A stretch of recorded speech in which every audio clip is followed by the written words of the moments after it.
নজর রাখবো পরবর্তী সংবাদে। শিব জয়ন্তী উপলক্ষে শোভাযাত্রার আয়োজন করা হয়েছে এবং এই শান্তির শোভাযাত্রা অনুষ্ঠিত হয়েছে ধর্মনগরে।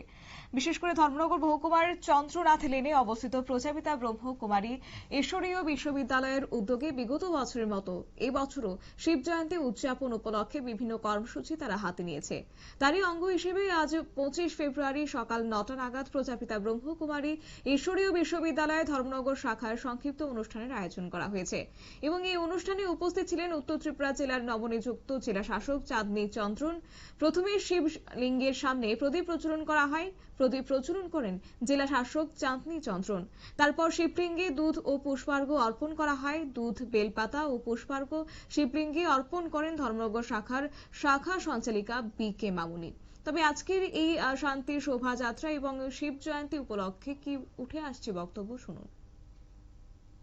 বিশ্ববিদ্যালয় পক্ষ থেকে দ্বাদশ জ্যোতির্লিঙ্গমের প্রতিমূর্তি নিয়ে এই শান্তি শোভাযাত্রা আমাদের রাজপথ ধরে এগিয়ে যাচ্ছে।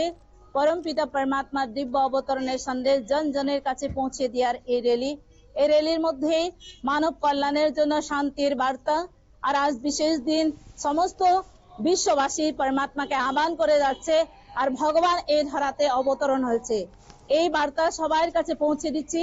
আগামীকালকেও আমাদের প্রোগ্রাম রয়েছে আর আমাদের এই প্রোগ্রামের মধ্যে 2 দিন ব্যাপী। আর এই যে র্যালি আজকে আমাদের পানিসাগর হয়ে ধর্মনগরে আবারও পরিক্রমা করে ধর্মনগরে বিকালবেলা আসবে, বিভিন্ন প্রান্তে প্রান্তে সেবা দিয়ে বিকালবেলা সমাপ্তি হবে।